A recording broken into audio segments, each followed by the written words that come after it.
Hello everyone, back tuning into today's video. We're going to have a look at some analogues for the autumn today, for the autumn of 2016. Now what we're going to do is have a look at ENSO. We know that we had the El Nino at the start of the year. We know we've moved away from El Nino through this summer in towards sort of weak La Nina type condition in the central Pacific Ocean anyway. So what we're going to do is have a look at autumns that transition from an El Nino through to a La Nina. So essentially by the time we get to the autumns of these years we're going to look at, we're in a La Nina. We've gone from Nino to Nina. Our good friend James Atquill has been reanalysing all of these years that did the transition from El Nino through to La Nina.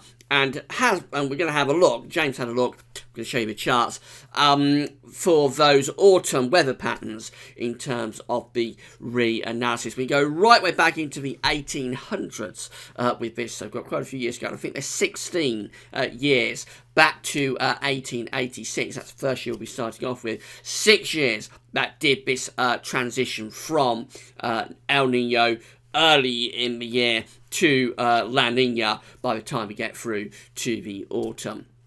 So see what the impacts could be in a second. Before I get on with that, just to say about the charity event. Throughout July, we are raising money for the Warwickshire and Northamptonshire Air Ambulance. This has got just a week left to run. It'll be finishing a week today, next Sunday, and I'm hoping to get to £1,000. So this is our Just Giving page, and when I'm recording the video, so on Friday night when I'm doing video, our balance stands at £864.54. That's the amount that we've managed to raise for the Warwickshire and Northamptonshire Air Ambulance up to Friday night when I'm recording the video on the 22nd of July. It'll be very interesting to see whether actually on Sunday when you're watching this it's gone up any more. But that is where we stand as I'm doing the video. So I've had 55 supporters, very, very kind supporters indeed, that have given their donations through to us. The Warwickshire and Northamptonshire Air Ambulance means a huge amount to myself and my family. That's the reason we are raising money for them today and throughout July. So if you would like to donate to the Warwickshire and Northamptonshire Air Ambulance, you can do it two ways. You can come to our Just Giving page. I'm going to leave the link at the description box at YouTube. There's also links throughout Gasworthy, so just click the link, and when you get to our Just Giving page, you're greeted by the Gasworthy's logo, of course. It says Gavin Page, and you can see my picture there, my ugly mug, and you know you're on the right page. So to donate, you just click the yellow button that says donate, and it'll take you to another page where you put in your card details very safely, very securely. Just Giving is a very secure site, and you just donate whatever you can afford. It doesn't have to be a big amount of money at all. Every little helps, as a certain supermarket says. So whatever you can afford, just donate that. And a big thank you to myself, from myself to you for doing that. And also you can text your donation, and to do that you just use our code, which is GWVS77, and the amount you would like to donate can be anything from £1 upwards, and you text that to 770, and again by doing that you will get your donation straight through to the Air Ambulance. The Just Giving website, Just Giving, passes on the donation straight away to the Air Ambulance, so no messing around or anything like that. And a huge thank you to everybody. It really does mean a huge amount. Doing something really special here for this wonderful charity. All the air ambulances across the country are charitable organisations. They don't receive any money from the government, the National Health Service, general taxation, anything like that. They are totally reliant on your donations. So everything from a helicopter right way down to the smallest plazas has to be paid for by your donations. It costs £1,700 to do one that's my finger. Oh, there we go. To do one mission. So it all has to be paid for by charitable donations. And I just ask that if you enjoy what we do at Gasworthy, we're completely free of charge. Never charge for our videos, our written posts, Terry Scott. It's all completely there for you, free of charge, and it will be remaining so for forever, as long as I'm going to do it. We're not going to be charging for the updates. I just ask that if you enjoy these, if you enjoy our updates, that you make this donation to this charity. That means so much to us, and a big thank you for doing that. Just 1 week left to go now, and you're going to see where we get to that £1,000 target. It'll certainly be special if we can do that. So let's get on with the autumn 2016 analogues then. We're going to start off here, which is where we began the year with El Nino, of course. El Nino, as I'm sure you know, but I have to assume people are watching this for the very first time. El Nino is this massive warmer than average sea surface temperature anomalies in the equatorial Pacific Ocean from Peru over towards Indonesia. And by the way, we'll be doing the new El Nino update, ENSO update, next weekend, probably next Saturday. But that's the signature of El Nino that we had at the start of the year. We know winter of 2015-2016 was a big El Nino winter. So when we have these El Nino events, very often afterwards we get a flip to a La Nina. So what essentially is happening is that the thermostat is at work, and El Nino pushes out warmth via the tropical equatorial Pacific Ocean, and La Nina, which is the reversal of El Nino, cools it down. It sort of turns the thermostat down in the equatorial Pacific, and we get a cold body of massive colder than average water developing. So I'm going to show you this chart from the start of January 1998. This is when we had a big El Nino event in 1998. 97, 98 was the all-time record El Nino event. So again, there's the signature of El Nino in the equatorial Pacific Ocean. We've got Peru just here. Indonesia is over on this side of the chart. Now, after this 97-98 El Nino event, we went into a La Nina. So by the time we get through to the autumn of 1998, we've got quite a moderate, borderline strong La Nina cold event taking place. So notice where we had all of that red, the warmer than average signature of El Nino. Now we've got blue. Now we've got the colder than average signature of La Nina. So as I say, it's like the Earth's thermostat. Well, the thermostat is turned up for El Nino, pushes out all of that heat, and then it's turned down for La Nina, and it moves up a lot of cold water from the depths of the equatorial Pacific Ocean. So that is obviously a year that did the flip from El Nino through to La Nina during the course of 1998. And the autumn of 1998 will make up part of our analogues. I'm going to go through all of the analogues that James has reanalysed for you in a second. But what's interesting is just to see what the implications, or if there are any implications that can be deciphered from these years that are doing the transition from Nino to Nina through the course of the year in terms of the autumn. Now, this is the current sea surface temperature anomaly, and you see it's we've generally only got a little bit of colder than average water in the central part of the equatorial Pacific Ocean. You wouldn't really say that is a signature for La Nina. So bear in mind that although for today's video we are looking at autumns and are doing the Nino to Nina flip, so essentially they are La Nina autumns, albeit they've got there after an El Nino event. Although we're looking at that today, doesn't necessarily mean that we are going to have a La Nina in place by the autumn. What we're going to have to do, I think, is have a look also at years that went from El Nino to ENSO neutral, because we're much closer, I think, to a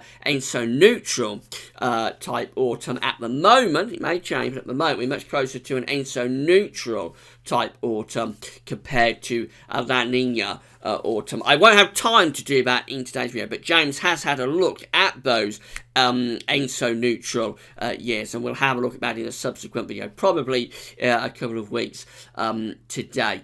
But let's get on with the years that did the flip from El Nino to La Nina. And our first autumn is 1886. This is how the 500 millibar height anomaly occurs for the autumn of 1886. Interestingly, this is one of the years that will be important to get through to the winter updates as well. I'm not giving too much away about that, but 1886 is quite an interesting year that we'll be talking about a little bit more when we do the winter updates. Anyway, this is how the autumn pattern of 1886 stacks up, and we've got ridging to the east of us, low towards Scandinavia, trough of low pressure in the Atlantic, and the flow's probably doing something like that. So if anything, you will think this is probably quite wet autumn. We've got a very deep trough down to our southwest. I don't think it'll be overly cold either, especially early on. We'll probably be bringing up some quite warm influences from the south or the southwest. Our next autumn, that went from El Nino to La Nina, so by the autumn we would have been in a La Nina, is 1878. Now, this is a very interesting autumn because it precedes one of the coldest winters of the latter part of the Victorian era, the winter of 1878, 1879. This one shows a lot of blocking around Greenland.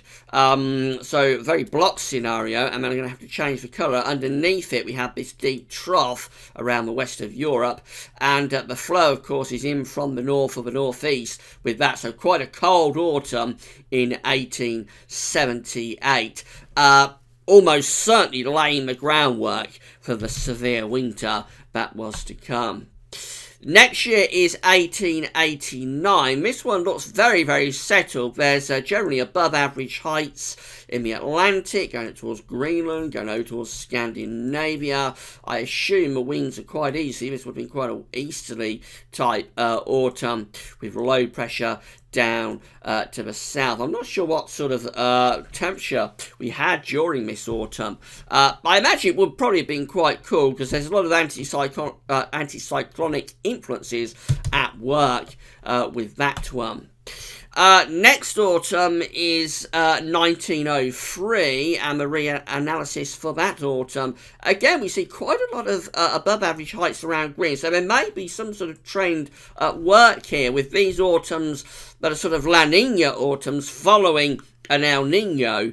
It may well be there's a bit of a trend already emerging, which is for blocking to be around Greenland and low pressure to be underneath it. That looks like quite a cold, wet autumn during 1903.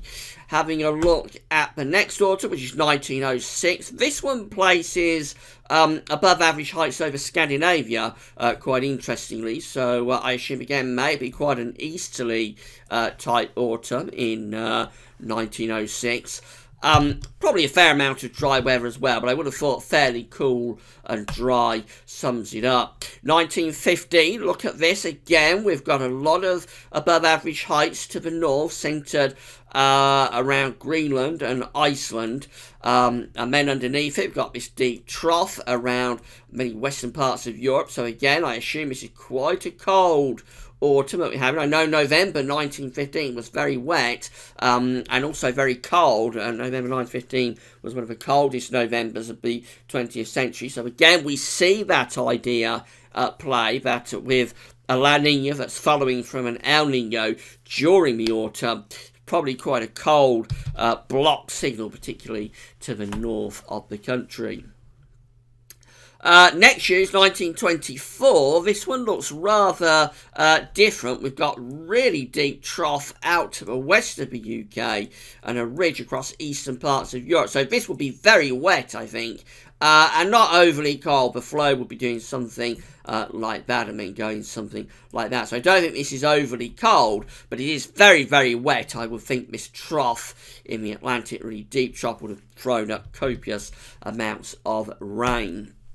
1942 is next year, so that's quite interesting. We go through a really big gap from 1924, which is that year, through to 1942. There's a long run of years through the mid-late 20s and the 1930s that don't do the flip, but don't have the El Nino to La Nina flip. Quite interesting. We get another pretty long run again later on in these charts. I'll explain that when we get to it. But we go from 1924 to 1942 without getting the Nino to Nina flip. This is our next year then, and the autumn of 1942 looks like this. Rather significantly different to anything we've seen so far. This is much more Atlantic dominated. It's much more typical of the UK autumn pattern, which is to bring in westerlies. So we've got above average heights to the south through the central part of the Atlantic,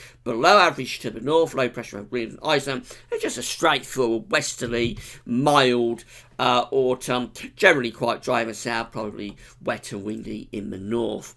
Our next year is 1954. This again, and interestingly, 1942, despite the fact it is a fairly straightforward westerly sort of autumn, it precedes a really cold winter, or certainly January anyway, of 1943 was very cold. So our next year is 1954, and again, this is preceding a cold winter. This is very striking. We've got a really deep trough here around many northern and western parts of Europe. We've got ridging going into Spain and Portugal. So it's very westerly, but it's also very wet. This would have been really, really wet conditions, wet and windy. That's a very, very deep trough there around many northwestern parts of the UK. So the autumn of 1954, wet and probably quite stormy. Our next year is 1964, so we have a 10-year gap before we do the have an El Nino to La Nina autumn. And this one, again, you notice that as we've gone into the second half of the 20th century, we've sort of lost a little bit that trend that we had in the first part of the 20th century, back into the 1800s. There was a lot of blocking on those charts in the 1800s and the early part of the 20th century through these autumns, whereas now we're moving into more, less sort of northern blocking, and this one shows ridging around the west of Europe. We've got a deep trough in the in the northwestern part of the Atlantic Ocean, but in the northeastern quadrant of the Atlantic Ocean on our side, quite a lot of ridging, low pressure up here. So I assume this would have been a very quiet autumn, a lot of anticyclonic influences. May have been fairly cool because be under high pressure in autumn, it's going to get quite chilly, so probably quite a coolish autumn, but nothing overly dramatic, overly alarming showing up there, just generally quiet autumnal conditions.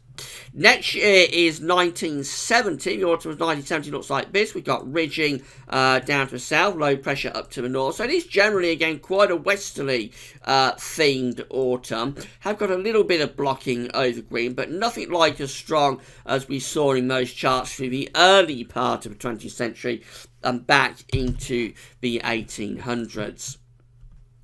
1973 is our next autumn, and this one has a little bit more ridging out to the west of us and a really, really deep trough over the northeast of Europe. So it's probably quite cool, this. The jet stream will be doing something a little bit like that. We're on the periphery of that trough. If everything was aligned slightly differently, if this blocking was centered up here and this trough was backed into this sort of area, centered in this sort of area, but it would have been a very cold autumn. But actually, the coldest part of the trough is well to the east of us. We're close to the ridge, so I would have thought fair amount of settled weather, maybe quite cool, but again, nothing overly dramatic. 1988 is our next one. So again, we've got a big run there from 1973 to 1988. So you see that we do seemingly get these prolonged runs where we don't get a La Nina. Presumably we're still getting El Nino events through these years. We just don't do the flip from El Nino to La Nina. So our first extended run without getting a Nino to Nina flip was from 1924 to 1942, and then we get another really long run from 1973 to 1988 where we don't get the El Nino to La Nina flip. Now that's not to say that there aren't La Nina events going on during these periods, it's just we don't go from the warm event from El Nino to La Nina immediately. So this is how the autumn of 1988 looks, and again you notice there is a bit of a trend here that these latter part of the 20th century or second half of 20th century autumns have quite a lot of ridging associated with them, quite a lot of dry weather. Again, notice this trough up to the northeast, but for us we're close to this ridge, and it means that the flow again does something a little bit like that. So generally a lot of dry weather through this autumn of 1988, and anticyclonic conditions, probably quite chilly if this goes on into the Novembers, but again, nothing overly dramatic, certainly not in terms of northern blocking. 1998 is our next year. We already discussed that, of course, at the start of the video. We know 1997, 1998 did do that El Nino to La Nina flip. This one looks much more interesting, actually. We've got quite a lot of northern blocking here. I'll have to change the colour of the highlighter. Quite a lot of blocking centred over top of the bowl. And underneath it, we've got this trough around west of Europe. So this is quite a cool autumn, and also pretty wet as well. I remember November 1998 was quite a coldish month. There was some early frost, even a little bit of snow during November 1998, although it isn't remembered as an especially cold autumn. The winter of 98-99 was quite mild. 2007 is our next year. We're drawing to an end now with these analogues. So the autumn of 2007 again looks like this. Notice a lot of ridging around the UK. This time it's centred slightly to the west of us, with low pressure up to the north, and the jet stream coming through a bit like that. So a lot of quiet weather through the autumn of 2007. Of course, that follows the exceptional deluge that occurred during the summer of 2007. So I think most people were quite thankful for a bit of quiet weather in the autumn of 2007. And then our final year, and look at this, it's very interesting. Our final year, final autumn, is 2010, and this takes us back.